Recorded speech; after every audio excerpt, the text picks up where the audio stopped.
entrego mi adoración. Buscaré en lo secreto, tú eres mi alimento. Transforma mi vida, Dios. Sacrificaré mi tiempo. Eres lo primero. Te entrego mi adoración. Buscaré en lo secreto, tú eres mi alimento. Transforma mi vida, Dios.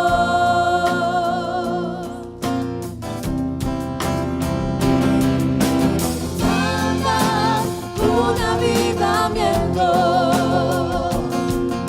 a mi corazón.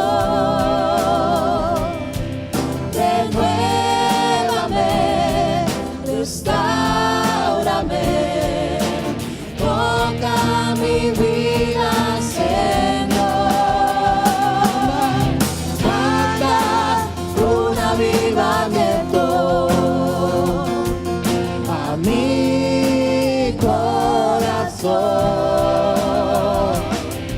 Renuévame, restáurame, toma mi vida, Señor.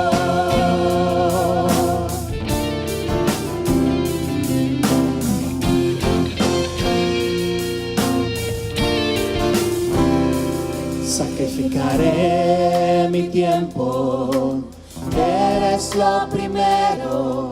Te entrego mi adoración. Buscaré en lo secreto, tú eres mi alimento. Transforma mi vida, Dios. Sacrificaré mi tiempo. Eres lo primero, te entrego mi adoración. Buscaré lo secreto, tú eres mi alimento. Transforma mi vida, Dios.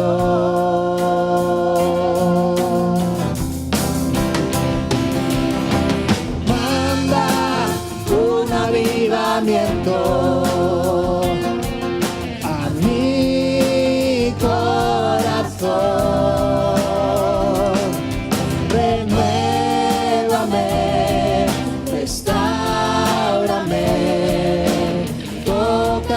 mi vida, Señor. Manda un avivamiento a mi corazón.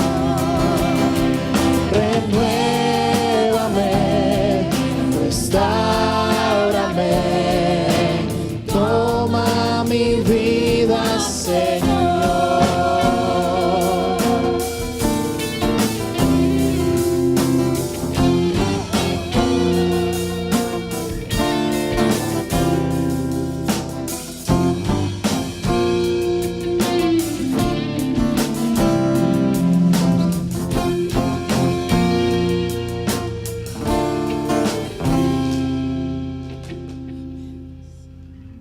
Que sea una realidad en nuestros corazones, que el Señor nos cambie, sobre todo cuando le miramos más y más a Él.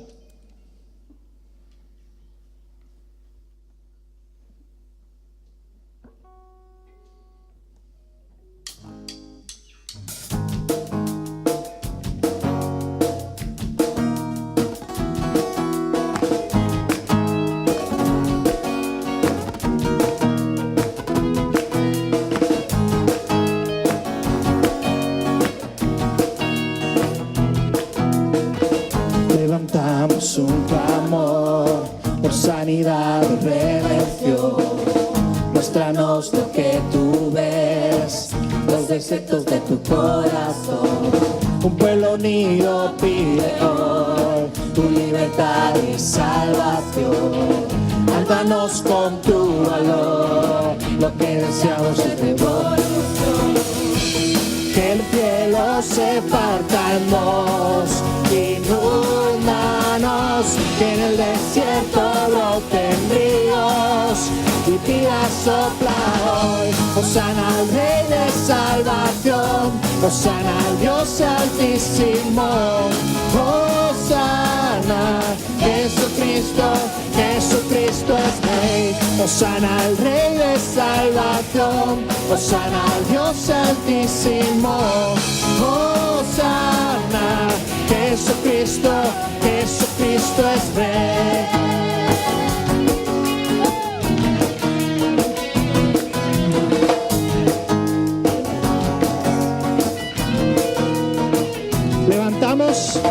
Levantamos un clamor, sanidad y redención. Contanos lo que tú ves, los decretos de tu corazón. Un pueblo unido pide hoy luz de verdad y salvación. Ármanos con tu valor, lo que deseamos es devor.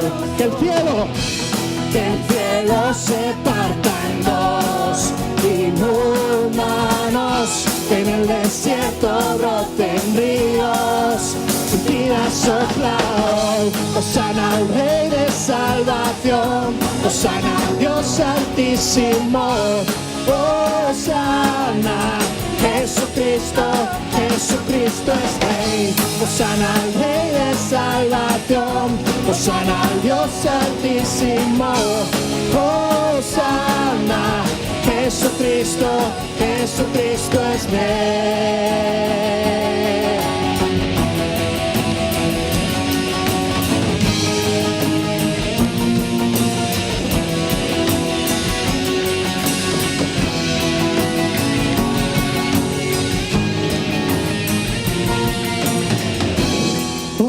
Hosana, Hosana, Hosana al Rey. Cántale Hosana. Hosana, Hosana, Hosana al Rey. Hosana, Hosana, Hosana al Rey. Hosana, Hosana, Hosana al Rey. Hosana al Rey de salvación, Hosana al Dios altísimo, Hosana, Jesucristo, Jesucristo es Rey. Hosana al Rey de salvación, Hosana al Dios altísimo, Hosana, Jesucristo, Jesucristo es Rey.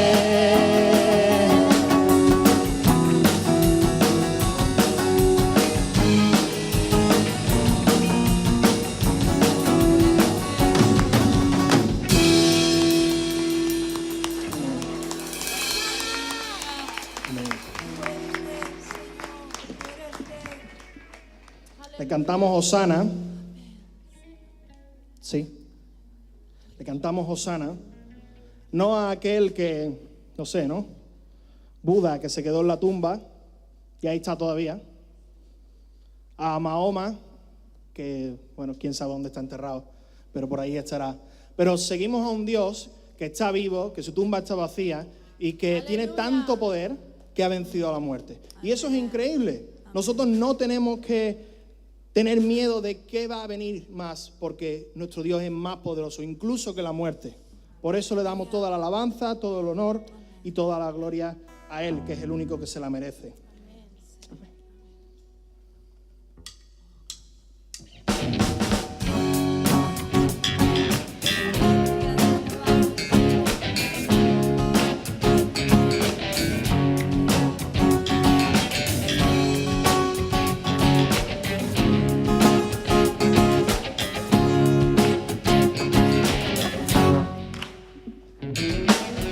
Tu sangre me redimió para dar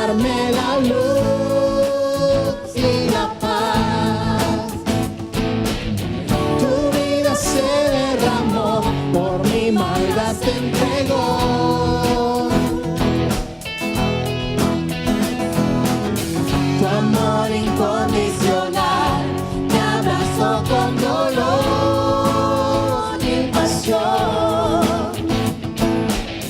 Mi vida te ofreceré, mi canto levantaré.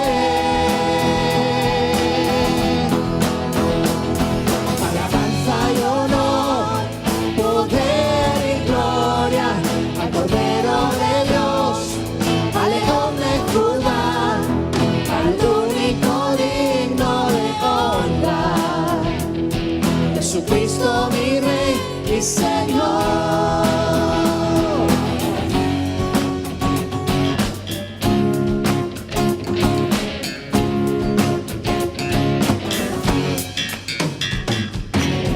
Tu sangre me redimió para darme la luz y la paz.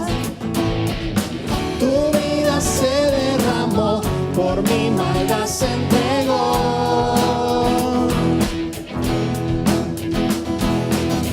Tu amor incondicional me abrazó con dolor y pasión.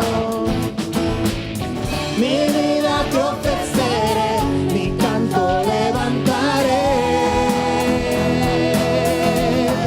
Alabanza, alabanza y honor, poder y gloria al Cordero de Dios, al León de Judá, al único digno de honra, Jesucristo mi Rey y Señor. Alabanza y honor, poder y gloria al Cordero de Dios, al León de Judá, al único digno de honra, Jesucristo mi Rey y Señor. Anciano, anciano de días, te quiero exaltar, postrado te quiero adorar.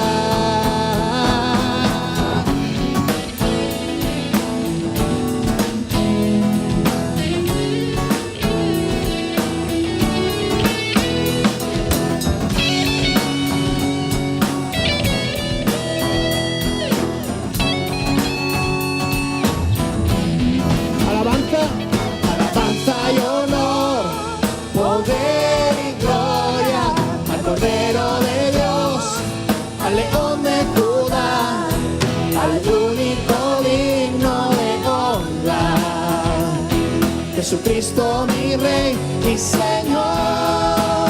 Alabanza, alabanza y honor, poder y gloria al Cordero de Dios, al León de Judá, al único digno de honra, Jesucristo mi Rey y Señor.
poderoso defensor, un sacerdote eterno que por mí aboga con amor.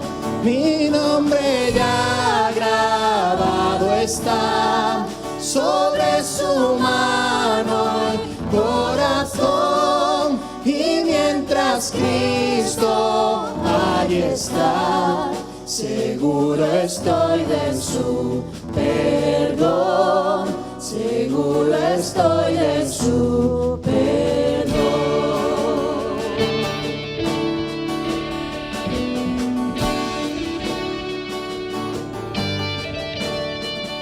Al ser tentado a caer y ver el mal que hay en mí, mis ojos alzo hacia aquel que eliminó mi culpa vil. Cuando el perfecto Salvador se entregó en mi lugar, el justo Dios lo castigó y así me pudo perdonar, y así me pudo perdonar. Tengo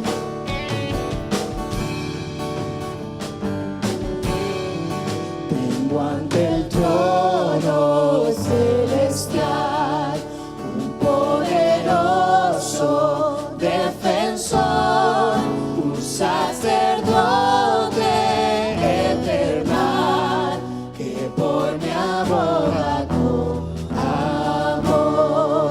Mi nombre ya grabado está sobre su mano y corazón, y mientras Cristo ahí está, seguro estoy de su perdón, seguro estoy de su perdón.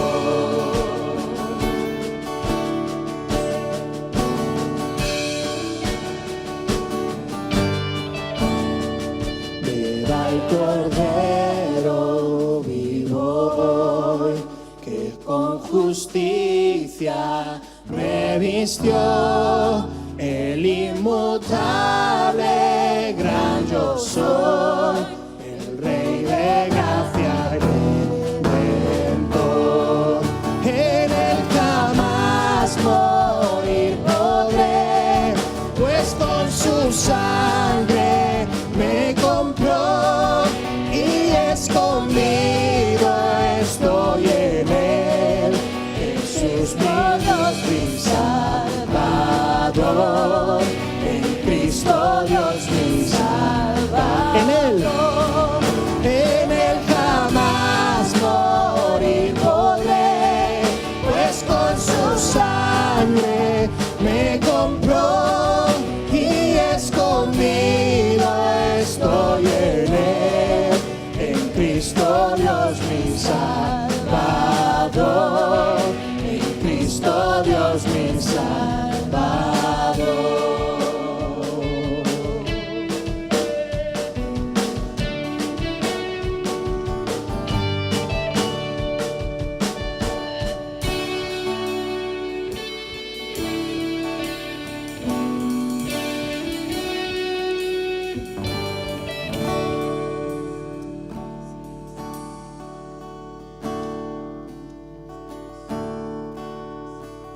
Quiero conocerte cada día más, a ti, entrar en tu presencia y adorar.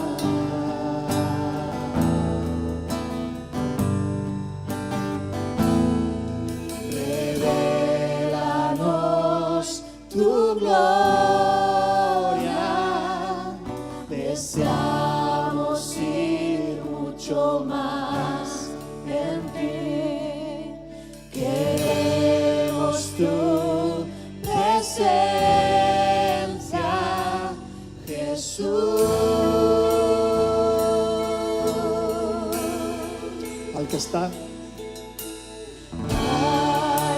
está sentado en el trono, al que vive para siempre y siempre, sea la gloria, sea la honra y el poder, sea la gloria, sea la honra y el poder. Quiero conocerte cada día más a ti, entrar en tu presencia y adorar.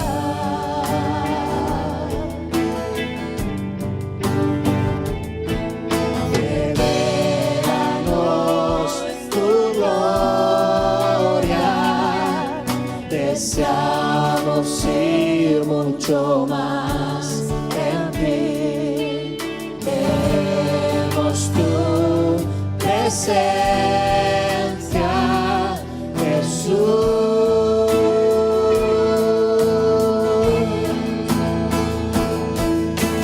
Al que está sentado en el trono, siempre y siempre, sea la gloria, sea la honra y el poder, sea la gloria, sea la honra. Al que está sentado en el trono, al que vive para siempre y siempre, sea la gloria, sea la honra y el poder, sea la gloria, sea la honra y el poder.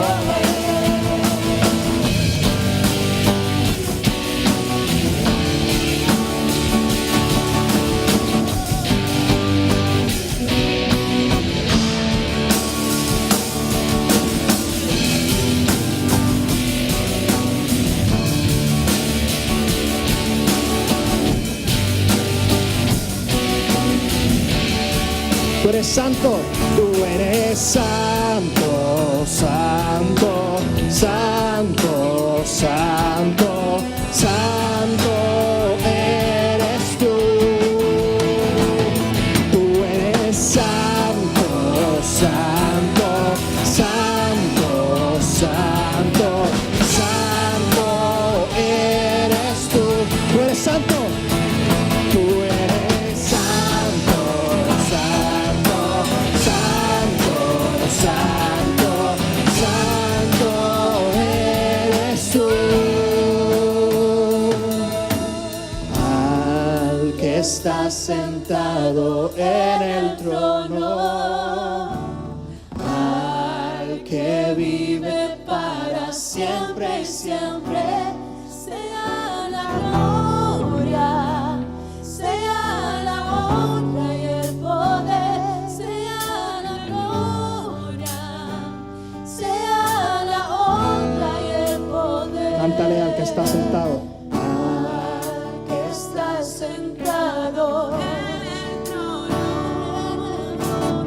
al que vive para siempre y siempre, sea la gloria, sea la honra y el poder, sea la gloria, sea la honra, Sea la gloria. sea la honra y el poder, sea la gloria, sea la honra y el poder, sea la gloria, sea la honra y el poder, sea la honra y el poder. Al que está sentado. Al que está sentado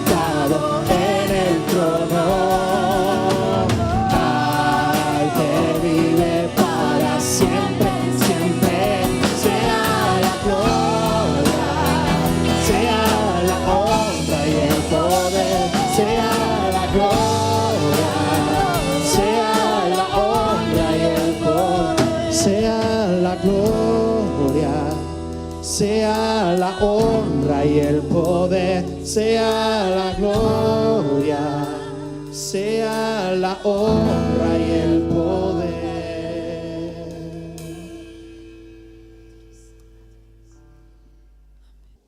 Muy bien, queridos, muy buenos días a todos los que habéis ido llegando y añadiéndoos. Ante todo, quiero darle la bienvenida al más joven de los jóvenes de todos los jóvenes, Antonio. ¿Puedes ponerte en pie y enseñarnos eso que el Señor os ha regalado? Gloria a Dios. ¡Qué bonito!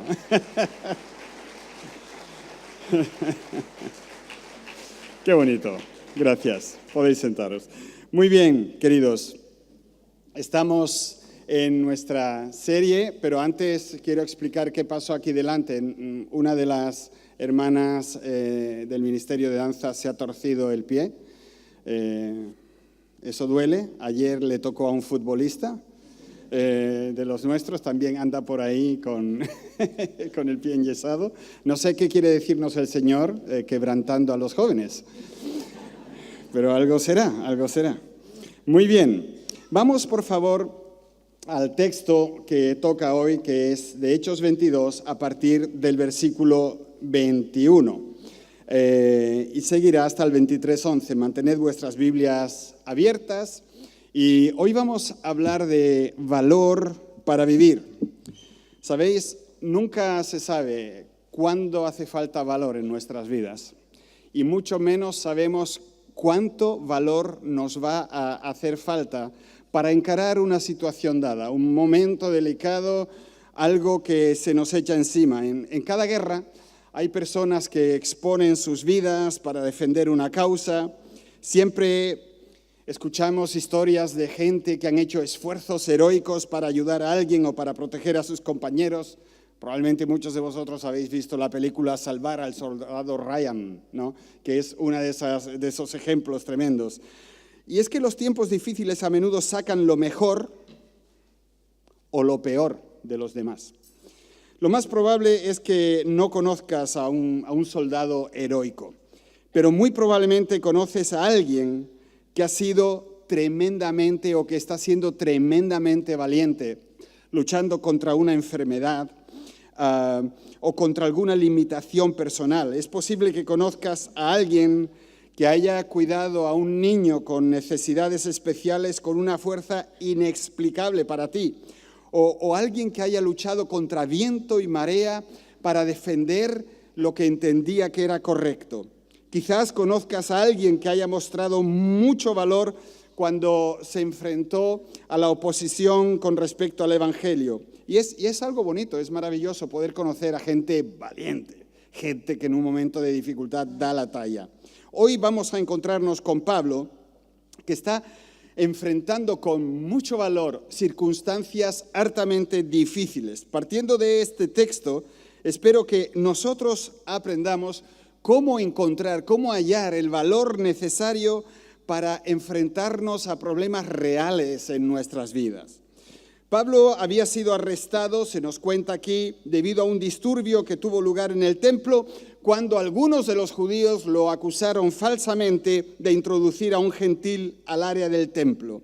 El apóstol se dirige a la multitud y por un momento obtiene su atención. Sin embargo, tan pronto como mencionó su ministerio a los gentiles, es decir, a los que no eran del pueblo de Israel, se reanudaron los disturbios, lo querían linchar. Y aquí notamos en la Biblia una vez más una tremenda resistencia, ya no a las cosas de Dios, sino también un racismo puro y duro. Algo así como que la salvación y Dios es solo para los judíos, y ellos no podían o no querían comprender que como pueblo de Dios habían sido en su momento llamados a ser una luz para las naciones, un pueblo de sacerdotes.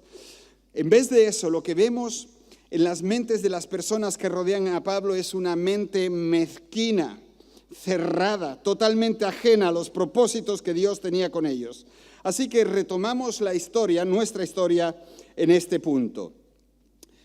¿De dónde extrae Pablo el valor para encarar una situación como esta?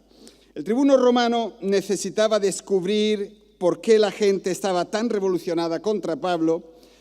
Y naturalmente que asumió que Pablo debía de ser culpable de algo. Así que ni corto ni perezoso decide que la mejor manera de obtener o de exprimir la información que necesitaba sería azotando a Pablo.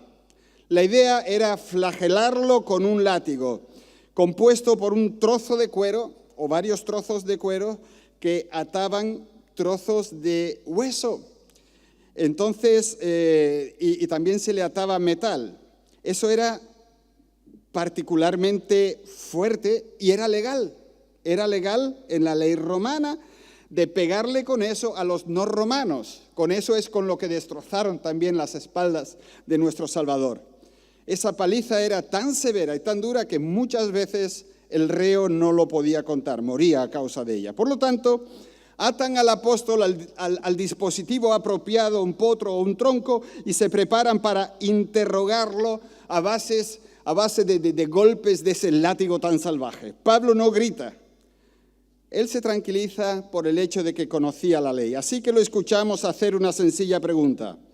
¿Es legal que azotes a un ciudadano romano? Pablo sabía que de hecho era ilegal hacerlo, así que sacó valor de los privilegios de su ciudadanía, de la legalidad vigente. Queridos, a menudo podemos sacar valor de algo externo. Podemos obtener valor del hecho de que somos españoles, si nos pasa algo en el extranjero, embajada, consulado, porque hay un gobierno que nos respalda, hay un gobierno que nos ayuda. De la misma manera podemos apoyarnos en la Constitución. Cuando nosotros estamos testificando en la calle, puede venir un policía y decirnos que eso está prohibido y nosotros le mostramos la Constitución y le decimos no, porque en la Constitución pone tal y tal y tal cosa y tú no me puedes venir aquí con una ley del ayuntamiento porque la Constitución es superior. O podemos hablar de la Carta de los Derechos Humanos. Un sindicalista tendrá más valor para impulsar un cambio en el lugar de trabajo que una persona que no sea del sindicato, porque hay fuerza cuando una organización, cuando una ley, cuando otras personas te respaldan. Y esto lo vemos desde luego. Cuando pertenecemos al cuerpo de Cristo, podemos o estamos en condiciones de inspirar valor los unos a los otros. Y yo creo que esta es una de las razones por las que la Biblia nos llama a amarnos, a cuidarnos y a animarnos los unos a los otros. Nos llenamos de valor cuando funcionamos en amor dentro del cuerpo de Cristo. Por otro lado, si una iglesia solo gira alrededor de sí misma y la gente discute en lugar de amar, pues es una forma de desanimarnos los unos a los otros. La influencia es muy poderosa en una u otra dirección. Entre los teólogos de la iglesia destaca Agustín de Hipona. Él consideraba que hay una ley eterna, una ley que viene de Dios y que eso se refleja en los derechos naturales y en el corazón de los hombres que buscan a Dios, pero que también existe la necesidad de las leyes temporales, que no pueden ser desvinculadas de lo que Dios quiere. Por lo tanto, hay leyes que cambian de sentido, hay leyes que son capaces de llevar por otro camino. Y de esto quisiera pensar un poquito con vosotros, aunque es algo seco, perdonadme, pero tengo que nombrarlo. ¿Sabéis? Porque las leyes que en nuestro país se están poniendo en boga, la Biblia habla de ellas. A lo malo lo llaman bueno y a lo bueno lo llaman malo. Mira que la Biblia nos dice ya que eso va a pasar y que eso es típico de gobiernos y de personas que no temen a Dios, que están de espaldas a la voluntad de Dios. A lo bueno lo llaman malo, a lo malo lo llaman bueno. La ley humana está condicionada a las situaciones de la vida y cambia con los tiempos, pero también hemos de pensar que la ley debe de encontrar su medida en la ley eterna. Es justa y legítima la ley de aquí si se acopla a la ley eterna, a lo que viene de Dios. Todo lo que es justo procede de la ley eterna de Dios. Y esta pregunta por la legitimidad de las leyes se plantea cada vez con mayor urgencia en nuestras democracias modernas, justo en Europa, en la Europa occidental, en las que muchas veces confundimos lo que es ético con lo que es legal. Queridos, es legal abortar, pero no es ético. En muchos países de Europa es legal la eutanasia activa, pero no es ético. Legalidad y eticidad no es lo mismo. Y cuando nuestros países, nuestro país en concreto, apruebe leyes que van contra la ley de Dios, es una cuestión que nosotros tenemos que rechazar de plano. No todo lo que es legal es éticamente aceptable. Y hay otro pensador de la Iglesia, Tomás de Aquino, que dice que cuando una ley se opone al bien humano o cuando son contrarias al bien divino, tenemos o estamos obligados a decir que no y a desobedecerla. Yo me acuerdo de un movimiento que hubo en cierta ocasión en Alemania, donde muchos cristianos se unieron y pusieron a juicio al Estado. Pusieron a juicio el Estado y decían: nosotros estamos dispuestos a pagar nuestra seguridad social, pero tenéis que descontarnos de la seguridad social los gastos que apoyan leyes inmorales como esta y esta. Y dijeron 4 o 5 leyes que van contra la ley de Dios. Naturalmente que perdieron el juicio, pero por lo menos alzaron su voz y dijeron: nosotros hasta aquí hemos llegado, no podemos apoyar algo que vaya en contra de Dios. Hechos 5:29, es necesario obedecer a Dios antes que a los hombres. Hemos de tener tanto el valor para acatar la ley cuando ésta se corresponde con la voluntad manifiesta de Dios, pero también debemos tener el valor para incumplirla si va en contra de los preceptos divinos. Digo otra vez un par de cosas: aborto, eutanasia, ideología de género, moral regulada y un largo etcétera. Queridos, por ahí se habla de la ley mordaza. Están intentando amordazar al cristianismo en toda Europa. Si tú dices lo que la Biblia enseña sobre ciertos preceptos morales, son capaces de poner en contra de ti un juicio por odio. Ahora, si tú vas en contra de lo que la Biblia dice y haces cualquier cosa en cualquier iglesia, como hicieron algunas señoras de Podemos, de meterse desnudas en una capilla católica, eso no importa, eso no pasa nada. A lo malo lo llaman bueno y a lo bueno lo llaman malo. Pero nosotros no vamos a ir en esa dirección. Valor para acatar la ley, valor para incumplirla si va en contra de Dios. Me acuerdo que antiguamente se respetaba lo que se llamaba objeción de conciencia. Hoy prácticamente eso no existe. Existe la dictadura de la ley. Lo que la ley marca, hasta ahí tienes que llegar, y si tú te niegas, te castigan. Queridos, yo creo que desde el punto de vista ético y moral nos estamos dirigiendo paso a paso hacia una dictadura, pero muy dura esa dicta, porque exteriormente parece como democrático, como la idea, y sabéis, el Tercer Reich, el Tercer Reino, los nazis nos mostraron que las mayorías también se pueden equivocar, que incluso una mayoría democrática puede equivocarse y llevar a un país a la ruina, como pasó con Alemania. Y yo me temo, y por eso tenemos que tener esto en cuenta, y el por qué hablo de este tema, de que el enfrentamiento va a ir a más. Las leyes van a ser cada vez más anticristianas, las leyes van cada vez a obligarnos a ir más y más en una dirección que nosotros como cristianos no podemos apoyar.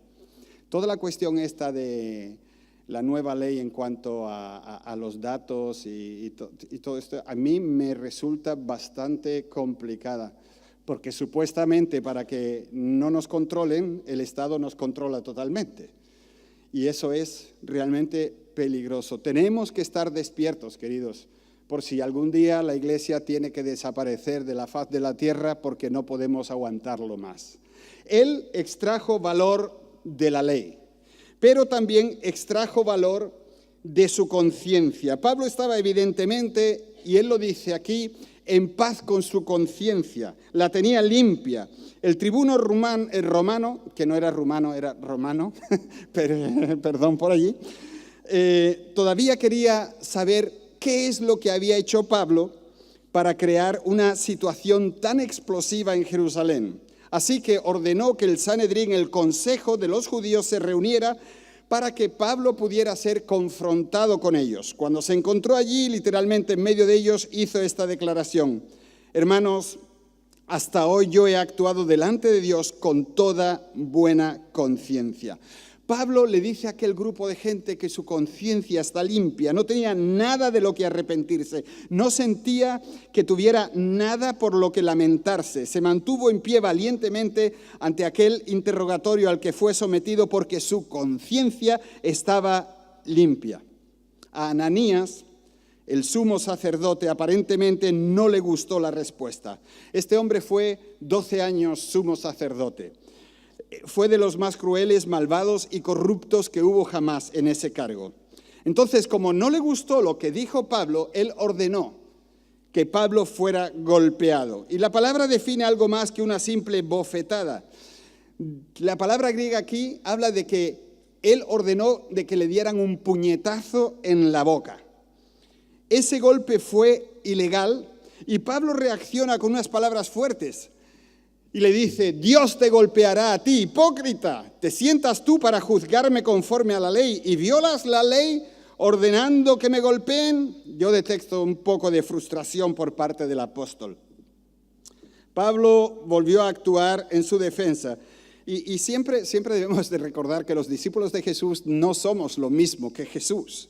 Aunque Jesús respondió sin malicia en todas las circunstancias, nosotros como hijos que somos de Él, a veces perdemos la paciencia y aquí Pablo la pierde. Cuando Pablo llamó al sumo sacerdote pared blanqueada, hipócrita, lo estaba llamando tumba podrida, le estaba diciendo un fuerte insulto, una tumba con una capa de cal blanca por encima, escondiendo toda la podredumbre. Aquel hombre estaba presumiendo de juzgar a Pablo por algo que Pablo no hizo, mientras que al mismo tiempo estaba violando la ley clara de que a un prisionero que no había sido acusado o condenado no podía ser objeto de abuso, no podían pegarle y ya está.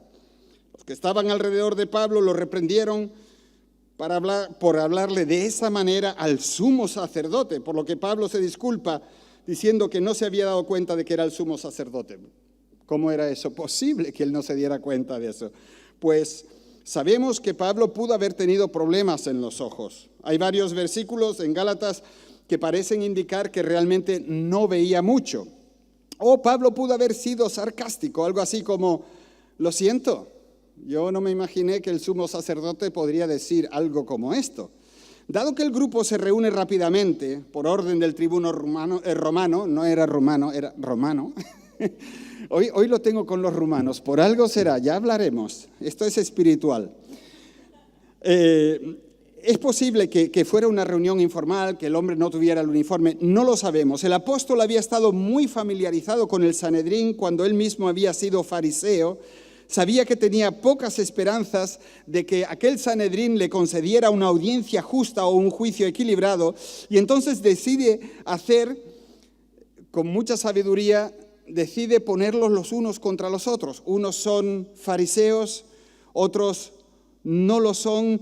Y entonces dice: bueno, realmente yo estoy aquí, me están enjuiciando por mi creencia en la resurrección de entre los muertos. Eso era una verdad como un puño, pero no como ellos lo entendieron.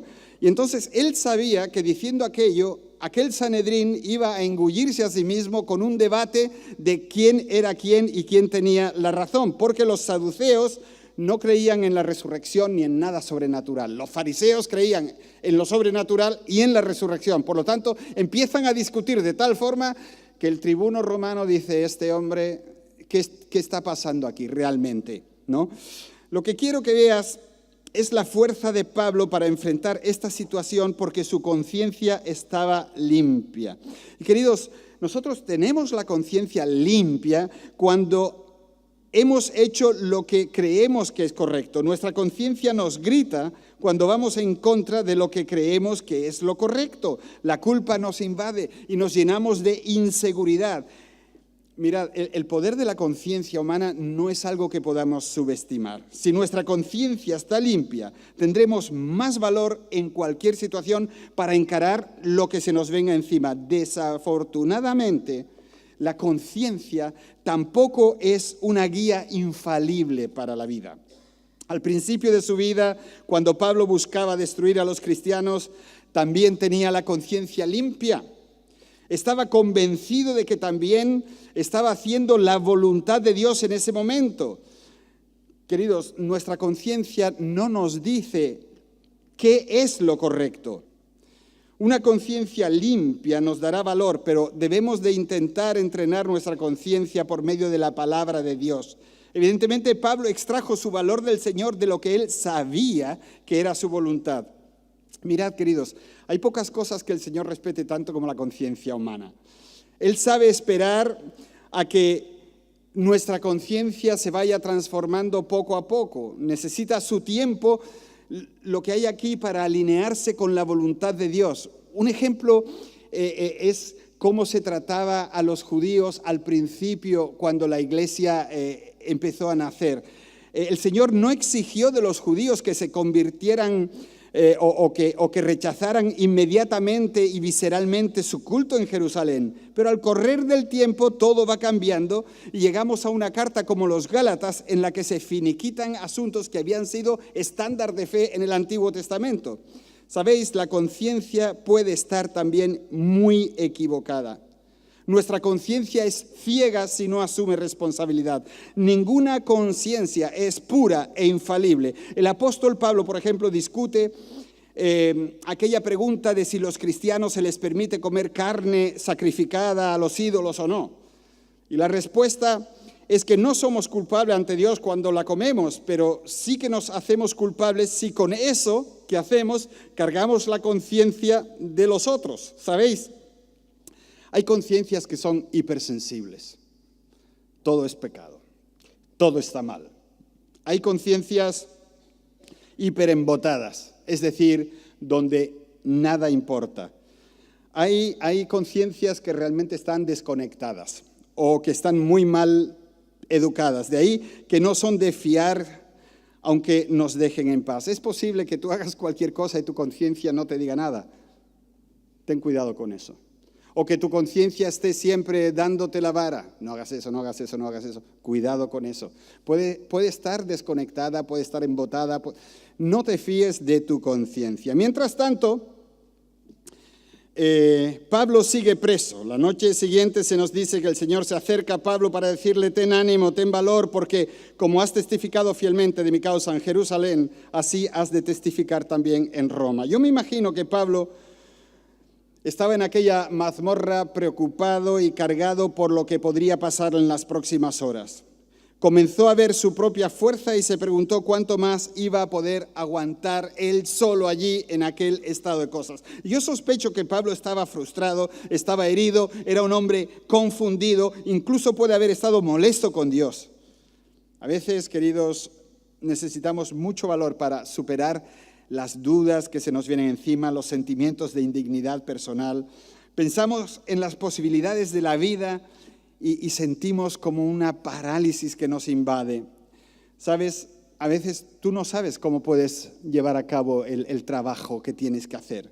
No sabes cómo vas a poder enfrentar las demandas financieras que tienes, no sabes cómo vas a estar a la altura de tantas expectativas, no sabes cómo vamos a sobrevivir después de una decepción aplastante, no sabemos el por qué nadie parece entendernos y nos sentimos solos, y a veces los momentos más terribles de la vida son cuando las cosas están tranquilas, ¿sabes? Porque cuando las cosas están tranquilas tú comienzas a pensar, empiezas a divagar con tus pensamientos y necesitas más valor porque empiezas a calibrar todo lo que te concierne, los asuntos que te conciernen. ¿Sabes? Él extrajo valor de su conciencia, pero también de la presencia de Dios. El Señor está con él. Fíjate las palabras del Señor a Pablo que le recuerdan varias cosas importantes. Dios le recuerda que Él mismo sabe el trabajo que Él ha hecho. El Señor le dijo a Pablo que estaba orgulloso de él por testificar en Jerusalén. Pablo se sentía fracasado, pero había hecho lo que el Señor quería que hiciera. A Dios, queridos, por favor, captad esto, a Dios le interesa más nuestra fidelidad que los recortes de prensa que hablen de nosotros. A Dios le interesa más tu fidelidad que tú salgas bien parado. A Dios le interesa mucho tu fidelidad, mucho más que tú creas que las cosas las has hecho bien. Si has sido fiel, Dios está contento y tu conciencia debe de descansar. El Señor le dijo a Pablo también que tenía más trabajo que hacer y Pablo ciertamente no olvidó la información de que Dios le había dicho que iba a testificar en Roma. Obviamente no iba a morir en Jerusalén. El Señor todavía confiaba en Pablo y todavía confía en que tú llegues a cumplir con tu propósito dentro de su reino. Yo no sé lo que está pensando ahora Asia Bibi. Primero la condenan a muerte, durante 8 años en el pasillo de la muerte. Luego el Supremo le dice, no hay pena de muerte, tú estás libre. Y ahora le dicen, no puedes dejar Pakistán hasta que revisemos tu caso. 8 años en el pasillo de la muerte y si la sacan de la cárcel, la van a matar seguramente. Una situación similar tenemos que pensar con Pablo, ese miedo existencial, el qué hago yo aquí, las dudas que lo invadían ahí. Pero el Señor le dice, mira, tienes más trabajo que hacer y no estás solo. Yo estoy contigo. Mira, yo no sé si te pareces a mí, pero a mí lo que más me gustaría sería que el Señor venga y se pare un día al lado mío y me diga, Natanael, lo estás haciendo bien, adelante, venga, ánimo. Sin embargo, la mayoría de las veces Dios no hace eso. Lo que Dios hace es acercarse a nosotros por medio de promesas que nos da en su palabra. Lee la palabra, busca la promesa de Dios para ti. A través del consuelo y la fuerza que solo el Espíritu Santo te puede dar, a través de otras personas que Él pone en nuestro camino, Dios todavía infunde mucho valor a su pueblo. Yo no sé si te acuerdas de esa llamada, de esa nota que llegó justo en el momento apropiado y te sacó del marasmo donde te sentías. Ese fue Dios que vino a infundirte valor. Quizás recuerdas un momento donde estabas leyendo la Biblia y en ese momento un versículo te saltó y tú supiste, Dios me está hablando y me está dando esta palabra y aquello tranquilizó, te dio luz en una situación o en una necesidad muy específica. Quizás recuerdes un momento en el que te sentías deprimido y una voz en la radio, una música cristiana, una canción o las palabras de un predicador responden a tu necesidad. Ese fue el Espíritu de Dios infundiéndote valor. Mira, Dios sabe dónde estás. Él sabe lo que has hecho y Él quiere seguir usándote para su honor y su gloria. Escucha, otra vez, Dios sabe dónde estás. Él sabe lo que has hecho para Él y Él quiere seguir usándote. Por eso vamos a extraer algunas lecciones al final. Permíteme ser muy práctico en este asunto de cómo encontrar el valor y el coraje suficiente para encarar nuestra vida diaria. Necesitamos recordar algunas verdades claves. Primero, mira, Dios diseña tu vida. Dios diseña mi vida. Dios no nos pide que hagamos grandes cosas. No te lo pide. Él solo te pide que seas fiel. Dios solo te pide que seas fiel. Tú no tienes que ser el primer hombre que llegue a la luna, porque ya otro llegó, ni a Marte. Tú no tienes que ser la persona clave para que Málaga se vuelva a Cristo. Dios no te está pidiendo eso. Dios te está pidiendo que en tu situación personal, ahí donde tú te mueves, tú seas fiel ahí. Eso es lo que a Él le interesa, porque Él diseña tu vida. ¿Sabes? La cuestión no es que nosotros hagamos grandes cosas para el Señor, sino que sepamos que el Señor puede hacer grandes cosas por medio de nosotros cuando sencillamente somos fieles. A mí me gustan bastante esos programas en los que un equipo de ayudantes llegan y cogen y te remodelan tu casa. Es sencillamente espectacular lo que esa gente puede hacer con una casa que no vale nada. Con la ayuda de un arquitecto, un diseñador y de un sinfín de profesionales te ponen la casa patas arriba. Y a mí el momento más bonito de esos programas es cuando tú ves primero la cara de la gente cuando ve la casa hecha polvo. Y dicen, ¿pero qué estáis haciendo con mi casa? Luego desaparecen 2, 3, 4 semanas y vuelven con una cara muy escéptica. Pero entonces cuando ven la casa acabada se quedan alucinando. Todos los especialistas dan lo mejor de sí y es espectacular lo que hacen. Mira, tú y yo somos como esas familias tan agraciadas. Dios es el diseñador, Dios es el arquitecto jefe. Nuestra parte consiste sencillamente en confiar en Él y hacer lo que se nos dice. Y la fidelidad, queridos, ya os lo digo, no es precisamente que tú te vayas a Nigeria de misionero o misionera. La fidelidad empieza con cosas muy pequeñas. Con que tú hagas lo posible para que tu matrimonio funcione, con que tú hagas lo posible para que tu familia llegue a Cristo, con que trates a tus hijos de una forma correcta, con que en el trabajo seas la persona que no miente, que no se mete en follones. La fidelidad son cosas muy pequeñas. Si tienes novio o novia, que apliques los principios del Señor a esa relación.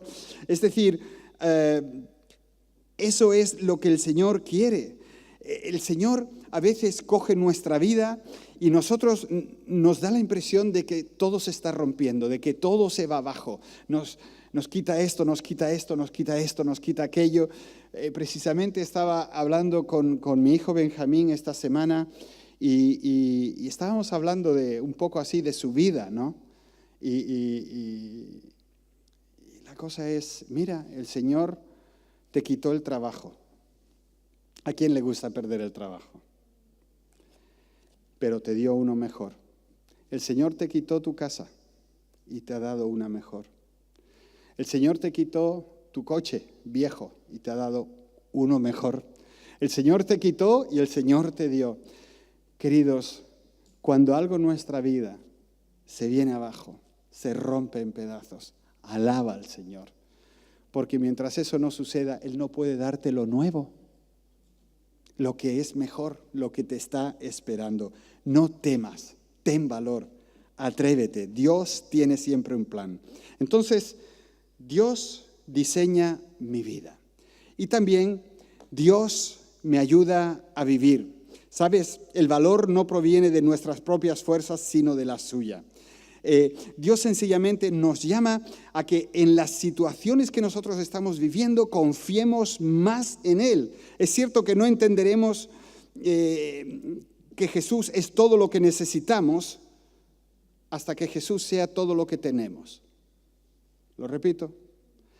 No vamos a entender que Jesús es todo lo que necesitamos hasta que no llegue el punto de que Él sea todo lo que tenemos. No tengas miedo en perder lo que sea. Encontramos el valor tan necesario cuando dejamos de mirar la situación y empezamos a mirar al Salvador. Cuando dejamos de mirar a la montaña de problemas que se interponen en nuestra vida y comenzamos a confiar en aquel que dice que Él puede mover una montaña. La mejor ilustración de esto es David con Goliat. ¿Os acordáis? David con su pequeña onda y delante un hombre enorme, bien equipado. Y David se le planta enfrente, pero no confiando en que él tenía muy buena puntería, sino confiando en que Dios estaba de su lado. Él encaró aquella lucha desigual confiando en el poder de Dios. Queridos, Dios os ayuda a vivir. Dios te ayuda a vivir en tu situación particular. Él te ayuda. No son tus fuerzas las que hacen que las cosas cambien. Ten valor. Confía en que Él quiere ayudarte a vivir. Yo no sé cuál es el gigante en tu vida en este momento. Si tú comparas los problemas que tienes con las fuerzas que tienes, te vienes abajo. Generalmente nos venimos siempre abajo porque no podemos con ese problema, pero confía en quien te respalda, que es el Rey de Reyes, el Señor de Señores, el que es 3 veces santo, el Dios Todopoderoso, el que todo lo sabe, el que simplemente es tu Padre y está ahí. Confía en Dios, confía en mí porque aún he de ayudarte. Confío en ti, Señor, Salvador mío, Dios mío. Dios me ayuda a vivir, Dios te ayuda a vivir. Yo quiero que escuches también a que Dios te invita a dar el primer paso. La fidelidad, la confianza y el valor nos son dados cuando estamos dispuestos a dar el primer paso de fe. Mira, cuando un chico se enamora de una chica, pues se requiere coraje, ¿no? Para hacer la primera llamada, concertar la primera cita, para ese acercamiento especial. Vosotros sabéis la historia de Timoteo y Katy, ¿no? Katy, 16 años, Timoteo, 16 años, los dos flasheados. ¿Qué hay que hacer? Pues las reglas, en este caso del padre de Katy, eran: cualquiera que quiera salir con mi hija tiene que pedirme permiso a mí. ¿Os podéis imaginar mi pobre hijo? Con 16 años, lo que él tuvo que temblar para presentarse delante de su futuro suegro, ¿eh? Algo especial. Dios te invita a que des el primer paso. Dios puede estar pidiéndote que des un primer paso precisamente hoy. Y yo no estoy hablando ahora de subir montañas, sino de ese paso que tú sabes que es necesario. Atrévete a ser voluntario para un trabajo que supera tu capacidad con creces. Visita, llama o escribe a esa persona que Dios ha puesto en tu corazón. Tú sabes que tienes que hablarle, tú lo sabes. Atrévete a preguntarle a tu amigo o compañero de trabajo sobre su relación con Dios. O quizás tienes que perdonar y mirar más allá de tu dolor. Adelante, pídele la cita a esa chica, no te cortes, no te cortes. Atrévete a rendir tu corazón y a confiar en que Jesús va a hacer algo nuevo en tu vida. Atrévete, da ese paso. El camino del valor comienza siempre dando un primer paso. Y lo último que quiero decirte es que alientes a los demás. Podemos prestarnos el valor el uno al otro. El Señor nos ha llamado a ayudarnos unos a otros en esa tarea, en ese área de nuestras vidas. Nosotros somos especialistas en desalentar a los demás. Cuando nosotros apuntamos a sus errores, los criticamos o decimos que no pueden hacer algo, mal asunto, pero los estimulamos y los animamos cuando le echamos el brazo por encima y les hacemos saber que nos estamos preocupando por ellos. Alentamos a los demás cuando les recordamos que el Señor es suficiente. Alentamos a otros cuando oramos con ellos y por ellos. Nos animamos cuando agradecemos a una persona específicamente porque ha sido un impacto positivo en nuestras vidas. Y nosotros tenemos opciones. Nosotros podemos insuflar valor a la gente o podemos secarlos totalmente. Necesitamos hombres y mujeres de valor, no solo en los campos de batalla, sino en clase, en el mercadillo, en los medios de comunicación, en nuestros clubes, en nuestras iglesias.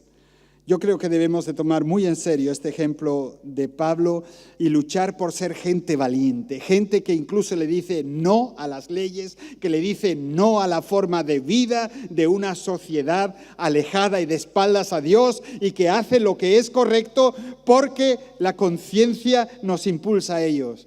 Busquemos tener la conciencia de Cristo.